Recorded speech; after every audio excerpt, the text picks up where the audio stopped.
Halo, balik lagi bersama kita di Akustik. Sekarang di Akustik kita akan kembali membedah studio. Program kita bedah studio dan pastinya studio yang akan kita bedah sekarang adalah studio yang memang di Akustik buat. Sekarang gue udah berada di daerah Bintaro tepatnya. Studio yang akan kita buat adalah studio yang bekerjanya di industri perfilman, yaitu kita sebutnya studio audio post, di mana studio ini mengerjakan semua yang berhubungan dengan audio film. Nanti akan kita tanya lebih dahulu. Langsung aja kita akan ketemu langsung bersama foundernya, salah satu foundernya studio ini yang disebut Midside Studio. Di dalam ruangan yang tenang dan diiringi musik relaksasi.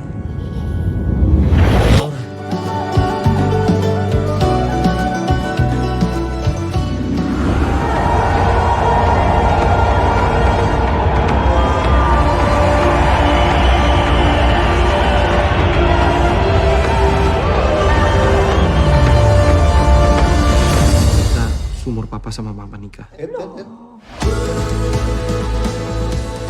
Nikah itu kayak bisnis. Kalau salah satu di antara kita ada yang merugikan, buat apa dilanjutkan?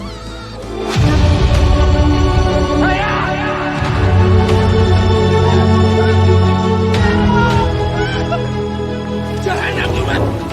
Kau udah mati-matian jagain saya! Kamu aja udah gue lakukan lo! Apa segala ini? Udah!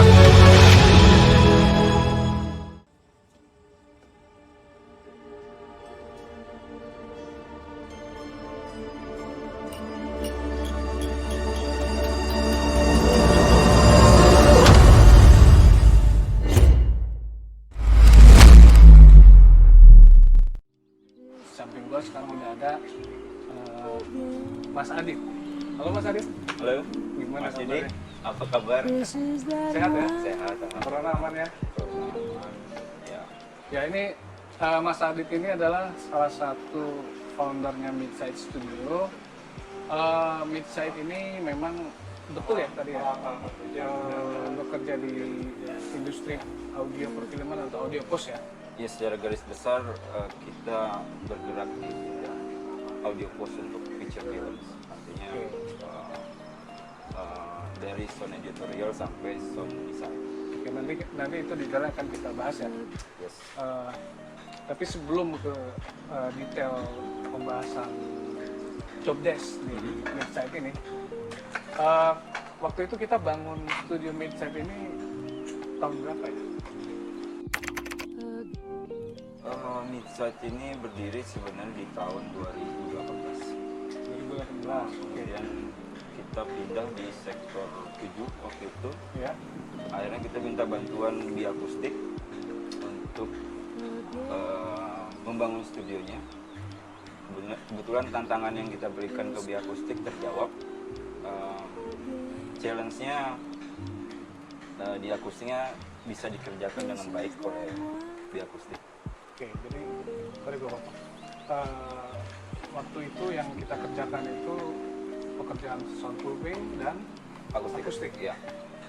Ya memang waktu itu kita kayaknya pertama banget kita di Di Panglima Polim Panglima Polim.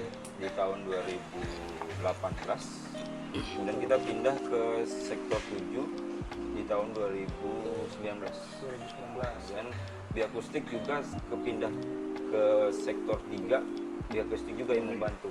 Ya jadi memang kebetulan ya semua studio yang Midside buat Biakustik yang membuat Ya. perencanaan, desain dan redam kita yang membuat. Oke, jadi waktu itu kita buat di sektor 7. Sektor 7 Memang ada kendala ya waktu itu, kendalanya tempatnya terbatas, kecil, tapi dengan tempat yang kecil Biakustik bisa menjawab challenge-nya. Karena ada beberapa ruangan yang harus kita bikin. Waktu itu ada ruangan poli, ruangan editorial, sound editingnya, ruangan dubbing, ya sama ruangan final mix. kita ada 3 studio kan? Yang di sektor 7 itu 4 Ya, 4 studio total. studio itu. Oke. Lalu awal tahun 2000 kita pindah 2019 akhir, 2019 aja. 2 tahun. Nah, kalau dari sudut pandang seorang sound engineering, sound designer itu memerlukan peredaman jenis apa atau spesifikasi daya redamnya berapa, dan untuk jenis akustiknya itu yang diperlukan di dalam ruangan mixing masteringnya itu sebenarnya seperti apa?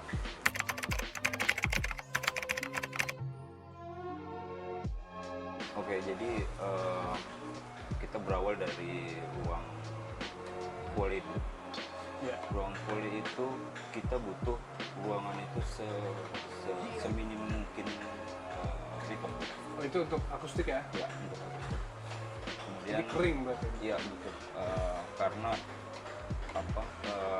Karena yang akan diolah di situ adalah dari footstep harus seminim mungkin reverbnya, terus kemudian movement kayak gitu. Iya. Terus beralih ke ruangan dubbing kurang lebih sama, prinsipnya sama.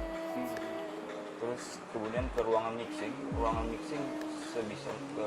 sebisa mungkin daya reverbnya kurang lebih sama kayak desktop. Artinya apa yang kita dengar di ruangan mixing kurang lebih sama nanti terjemahannya saat di desktop. Iya. Oke. Jadi memang untuk akustik di ruangan midside waktu itu gue permintaan Mas Adit memang seperti itu, sebisa mungkin kering.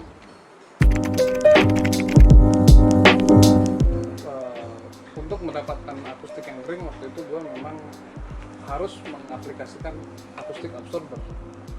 Tapi jangan salah Mas Adit, kalau kita full absorb di dalam satu ruangan tanpa ada jenis akustik lain, ya bisa disebut absorber atau reflektor atau diffuser, itu akan berakibat pada frekuensi respon. Yes.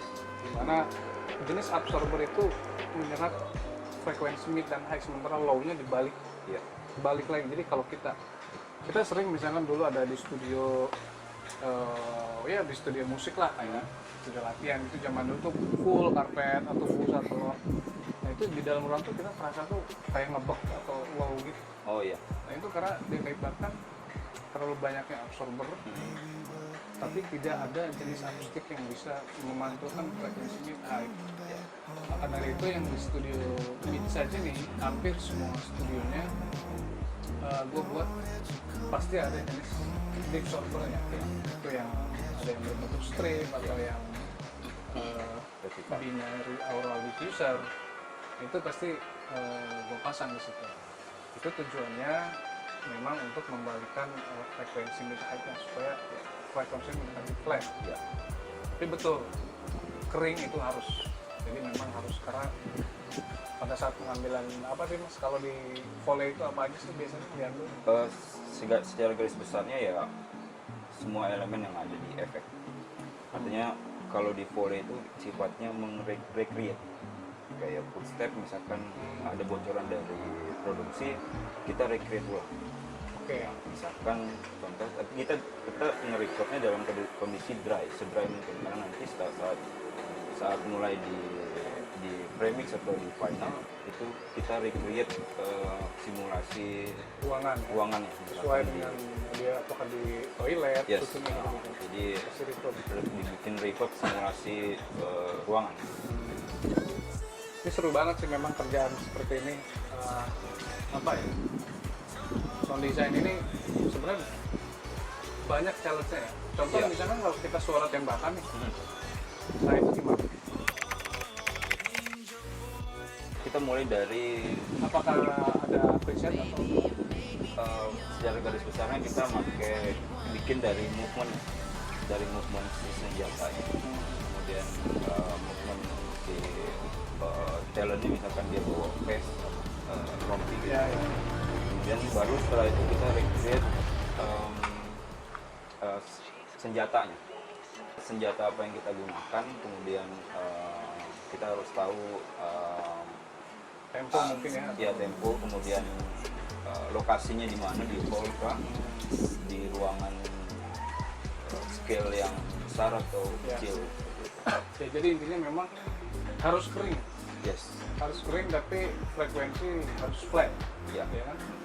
Karena untuk penambahan efek itu ya di belakang, Ya. ya kan? Yang penting kering dulu. Ya. Kalau ruangan tidak kering, susah. Ya. Sudah ada record. Sudah ada record. Ya. Lalu tadi ada ruangan dubbing. Ya. Dubbing itu di audio apa sound design ini memang sering digunakan.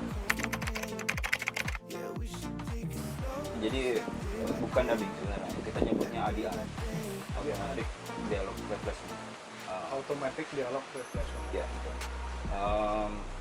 ADR ini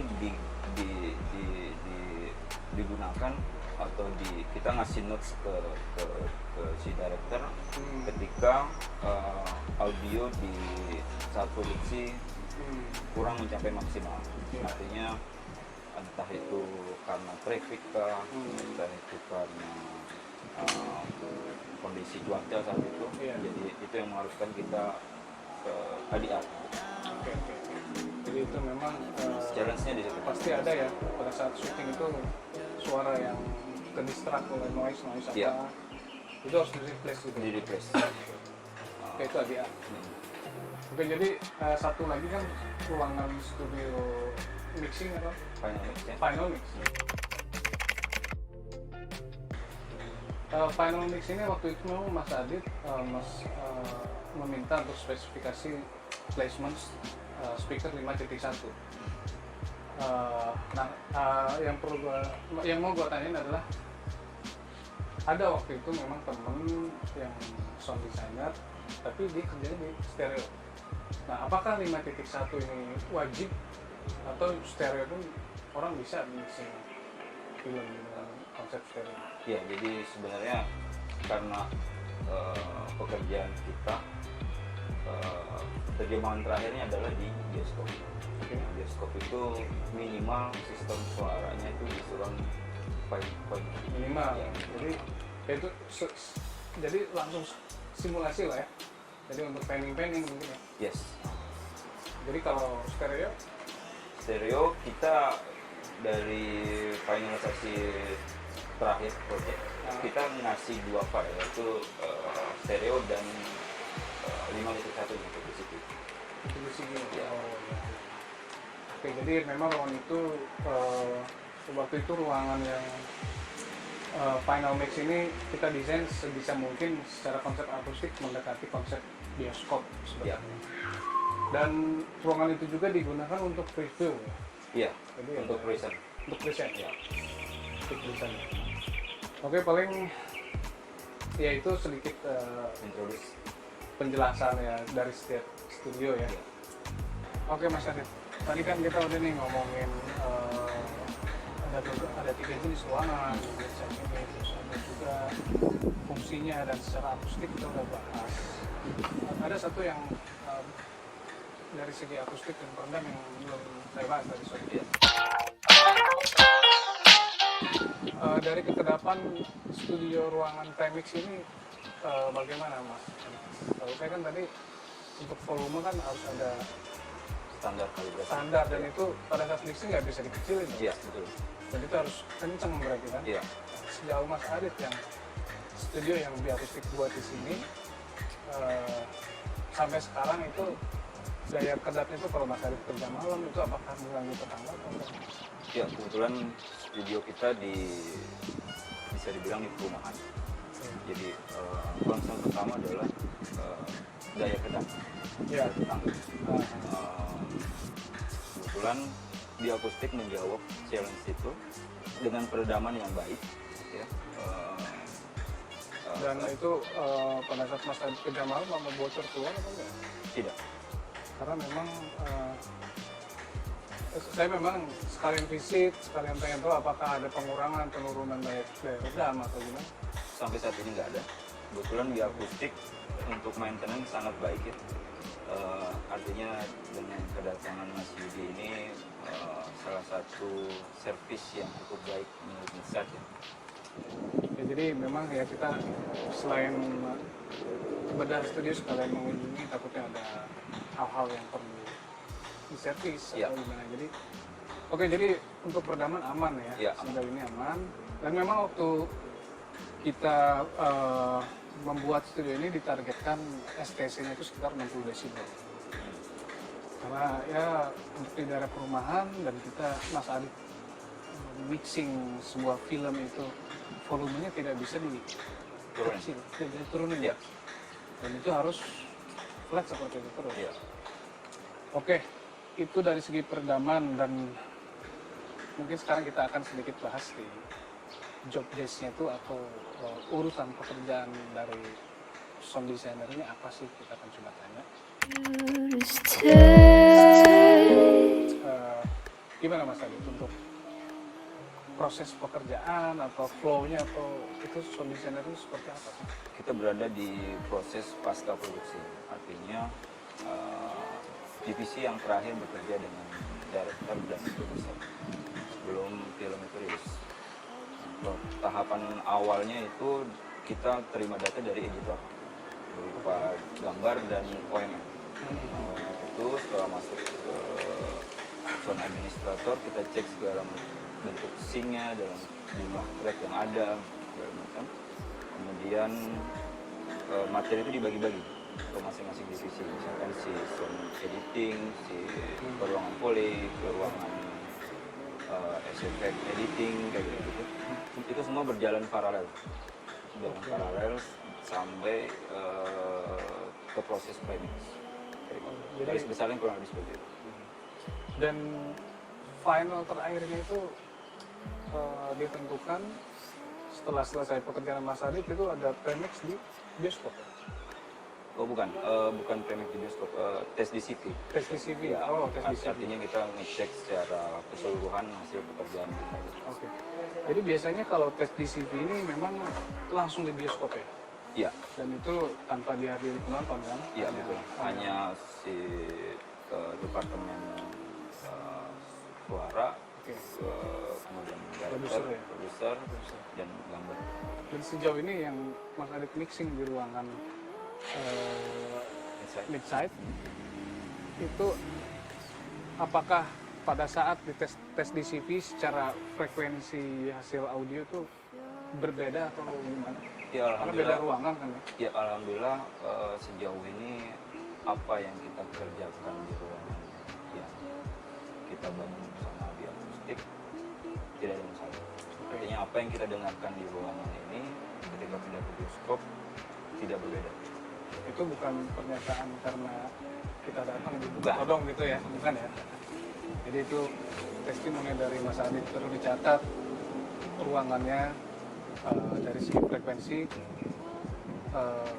Tidak ada perbedaan. tidak ada perbedaan. Oke Mas Adit, terus kalau untuk project yang udah selesai dan udah tayang itu mungkin 3 aja diantaranya apa aja? Ada Nikah Yuk, Oke. kemudian ada Horas Amang, Oke. kemudian ada satu lagi Gaspuy, Gaspuy. ya film dari Derby Romero. Oke.